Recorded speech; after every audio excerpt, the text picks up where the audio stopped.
Hey there, it's so good to have you here. Whether you've been on this journey of self-discovery and better relationships for a while, or you're just starting to ask deeper questions about love, connection, and what it really means to be close to someone. Today, I want to talk to you about something we don't nearly enough. The truth that intimacy is so much more than sex. Now, don't get me wrong, sex is important. It's passionate, powerful, and a beautiful way to connect. But far too often we confuse sex with true closeness. We think if the chemistry is good, the relationship must be deep. But that's a trap. Because the reality is that you can have sex without intimacy, and you can have intimacy without sex. What we really want and what we deserve is a love that makes us feel seen, safe, and understood there. And that comes from knowing and experiencing all the different ways intimacy shows up in our lives. So in this talk, I'm going to walk you through the 8 types of intimacy you truly need, the kinds of closeness that create lasting bonds, build emotional security there, and make you feel like you finally met someone who gets you at your core. Because here's the true thing, when we only chase physical connection, we often end up emotionally starving. But when we learn to nurture every level of intimacy, emotional, intellectual, experiential, and beyond, that's when a relationship becomes not just exciting, but unbreakable. So stick with me, because by the end of this, you'll not only understand what you've been missing, you'll know exactly how to start building the kind of connection that goes way deeper than the surface. Let's start with the foundation. Emotional intimacy. This is the kind of connection that makes you feel like you're not just being heard, but felt there. It's when someone doesn't just listen to your words, they listen between the words. They notice when your energy is off, when your smile feels forced, when your silence says more than you're willing to admit. Emotional intimacy is what happens when you're allowed to bring your full, unfiltered self to the table. Your fears, your insecurities, your dreams, your childhood wounds, your embarrassing raw truth. And instead of being judged or dismissed, you're embraced. Think about how rare that is. How many people do you really let see the parts of you that aren't polished or pretty? Now think about how healing it would be if someone responded to those parts with, "You're safe here. I'm not going anywhere." That's emotional intimacy. It's built in the quiet moments, in late night conversations, in the way someone says, "Tell me more." When you start to open up, it's in the way they hold space for your vulnerability without rushing to fix you or make it about them. Emotional intimacy is powerful because it creates emotional safety.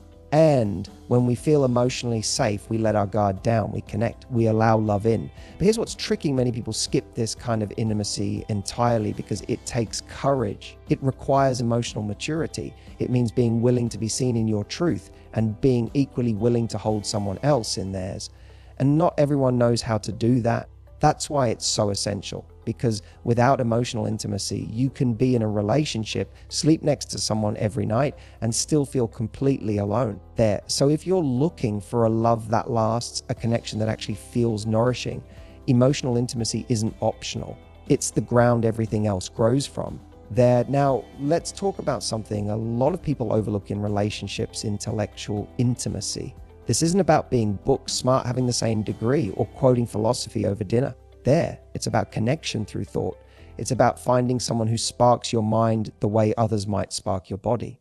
Someone who challenges your thinking, who listens to your ideas and doesn't just nod, but adds to them, sharpens them, maybe even debates them in a way that's respectful, not defensive. Because here's the true thing: their attraction might pull two people together, but it's stimulating conversation that keeps them curious. It's shared perspectives, or even better, respectful disagreements that deepen your understanding of each other. Intellectual intimacy is when you can stay up late talking about your goals, your beliefs. They realize the meaning of life, or even the silly stuff like whether aliens exist or what your dream city would be. It's where laughter lives, where your inside jokes are born. They're where you both get to geek out on the things that light you up. And it's not about agreeing on everything. It's about feeling mentally respected, about knowing your voice matters there, even when it's different. Without intellectual intimacy, conversations get shallow. You resort to small talk, surface level updates, and eventually silence. But when it's there, you never run out of things to say. You feel energized by the interaction, not drained. You look forward to talking, not just touching. they realize that and when life gets hard, as it always does, that mental connection becomes the bridge that holds you together when everything else feels uncertain. So if you've ever felt bored in a relationship, even when everything looked perfect, chances are your mind wasn't being fed.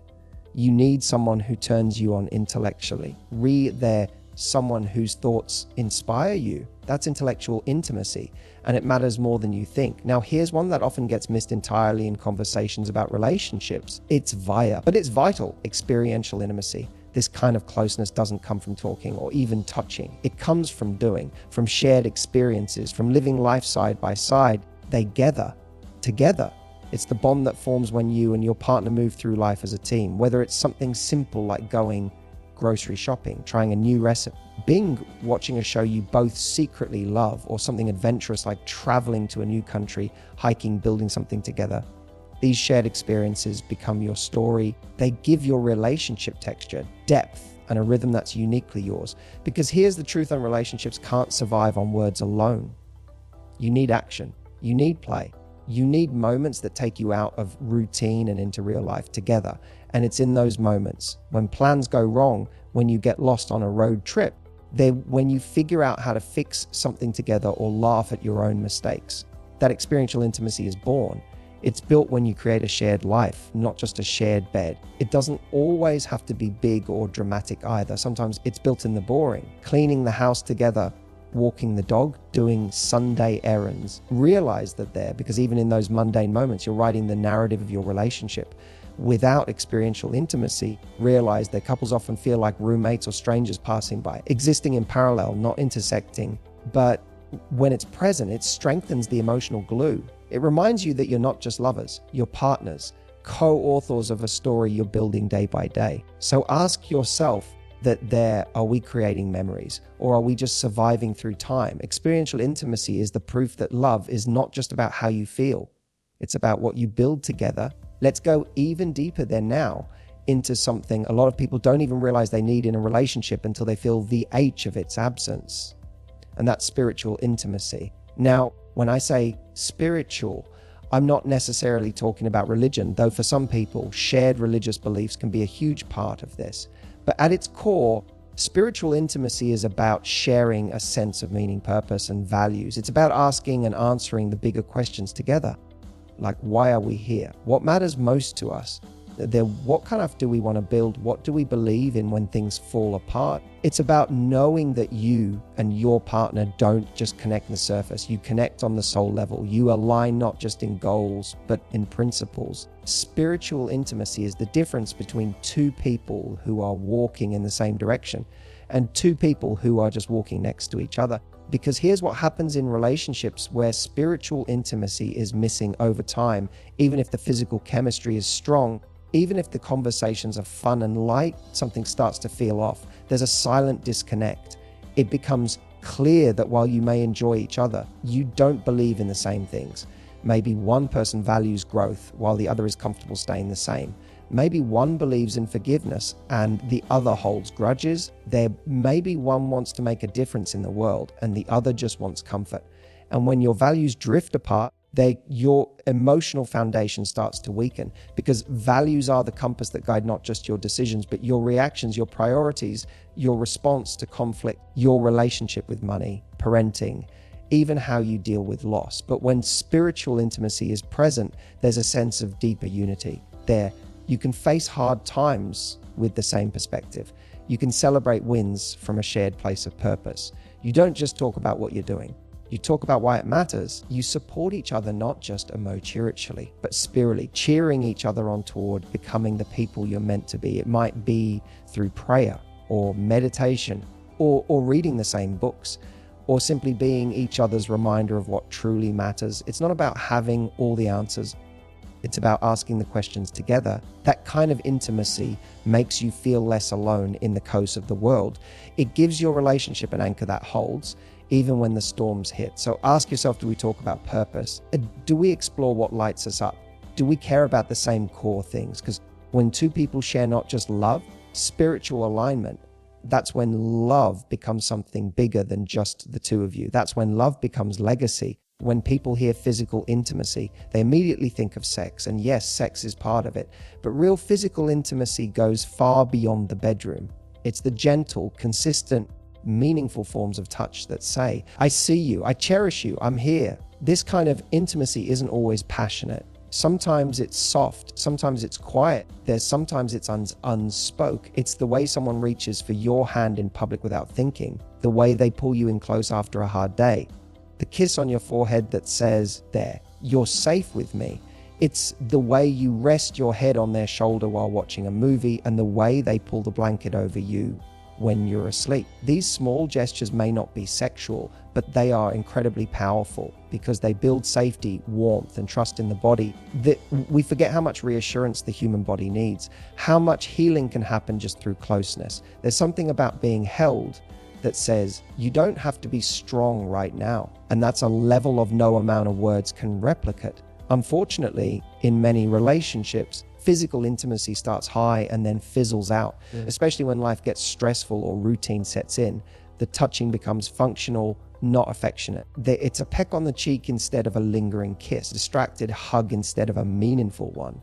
And over time, people start to feel rejected, starved, even though no one's saying it out loud. But the truth is, physical intimacy is a language, and when it's missing, the body starts to forget what closeness feels like. That's why couples need to be intentional. Physical intimacy should be nurtured daily, not just when it leads to sex, because when you only touch each other in the lead up to sex, it can make the other person feel like their worth is transactional, like you only want their body, not them. But when you incorporate small, loving touches throughout the day, hand on the back, kiss on the cheek, lying in bed face to face, they're even playful moments like brushing hair out of their facing in the kitchen, you remind each other, I'm still here. I still see you. I still want you. And here's the magic part hole. When these non-sexual forms of physical intimacy are consistent, they naturally lead to better, more connected sexual intimacy. Why? Because trust and connection build up like emotional foreplay. There, you're not starting from zero. You've been nurturing that bond all along. So ask yourself, do we touch without expectations? Do we hold each other without pressure? Do we feel safe in each other's arms even when nothing's being said? Because that is what physical intimacy is really about, performance. Not passion alone, but presence there. And when someone touches you like they love you, even without words, it speaks louder than anything they could ever say.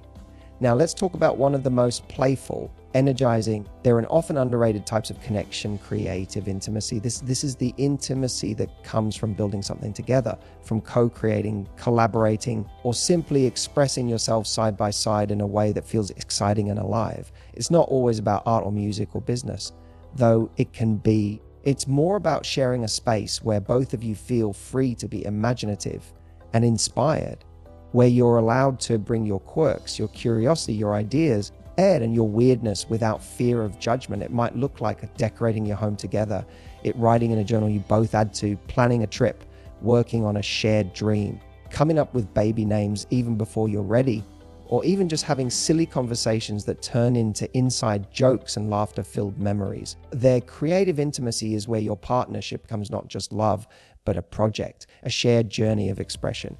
And here's what makes it so powerful when couples create together. They stay connected through change together.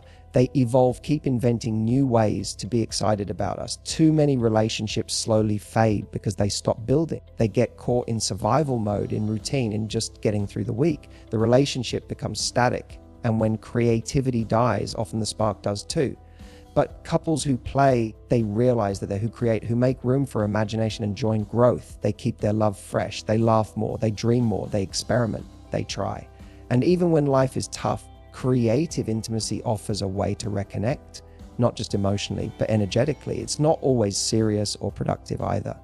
Sometimes it's about being goofy together. They're dancing like idiots in the kitchen, making a weird recipe found online, recording a podcast no one hears, drawing terrible stick figures of each other. It's about being willing to be in flow together. And it becomes a mirror revealing how well you work as a team, how much you encourage each other's ideas, how much space you give for self-expression. It's a test of trust, of respect, and of shared excitement. Do you support their crazy idea? Do they listen when you light up with a dream? there, do you brainstorm solutions instead of shutting each other down? These are the moments where love becomes dynamic, where it grows roots and wings.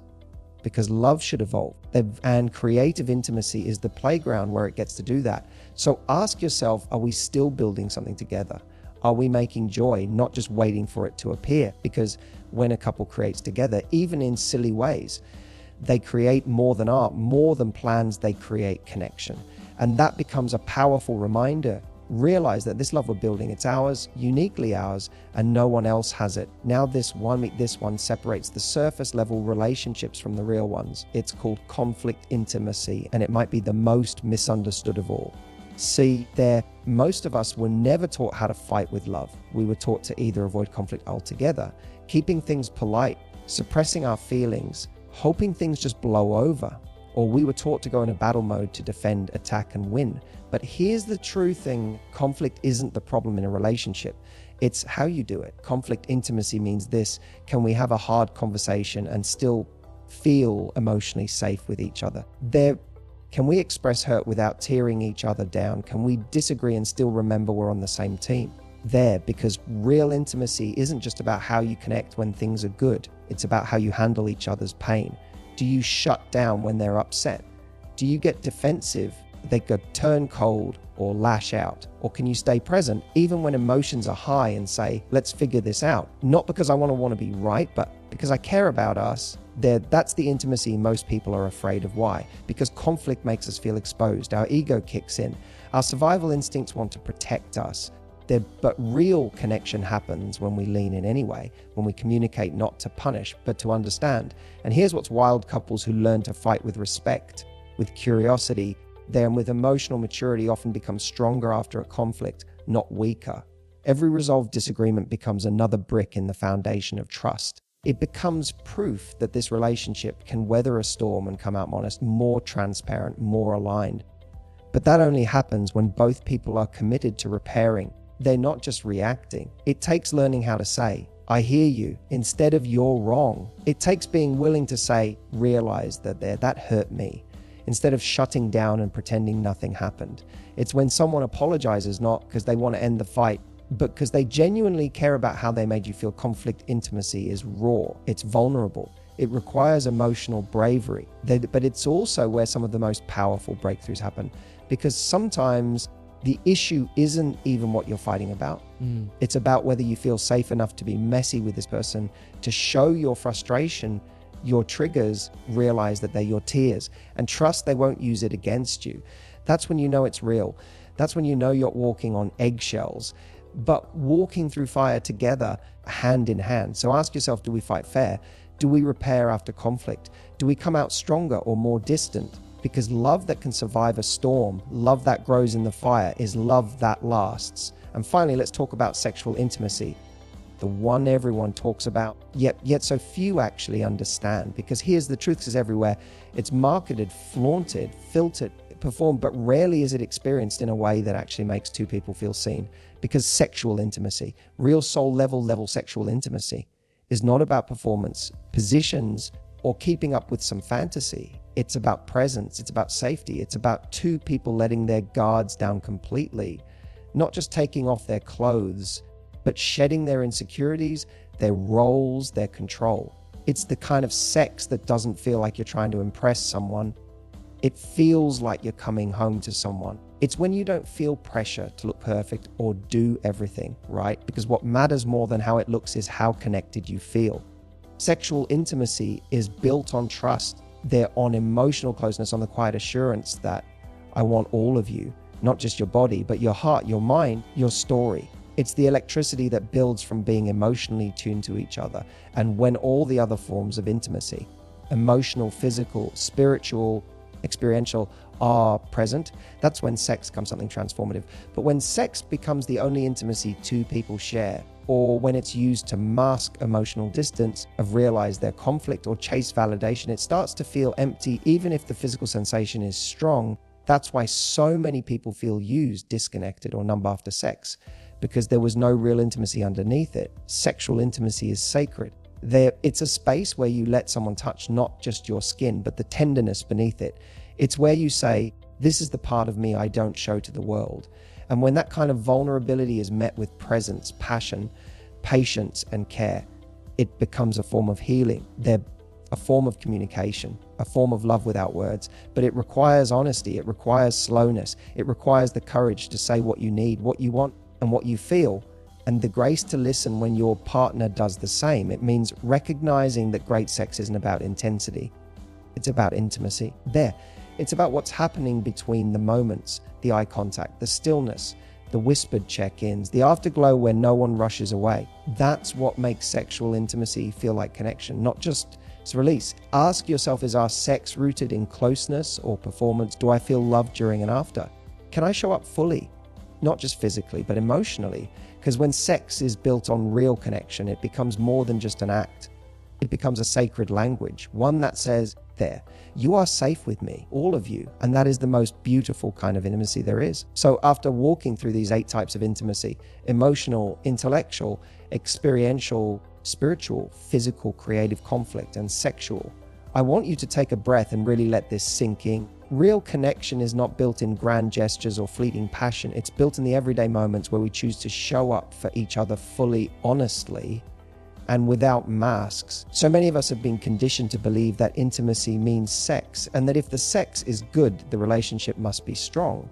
But the truth is, physical attraction might ignite something, but it's these other forms of intimacy that will actually keep it burning. Love is not just about chemistry, it's about compatibility, their vulnerability, alignment, and mutual respect. And when one of these layers is missing, even the most passionate relationships can start to feel hollow. But when you begin to cultivate all 8 types of intimacy, when you allow yourself to be emotionally naked, when you build things together, share meaning, challenge each other's thinking, they hold each other in the hard moments, and create not just touch trust, love becomes something unbreakable. It becomes a space where both people feel free to be their trust selves, where silence isn't uncomfortable, where conflict doesn't equal disconnection, where sex isn't a performance, but a reflection of everything beautiful that already exists between you. That kind of relationship doesn't feel good. It grows you. It becomes a place of healing, evolution, and deep joy.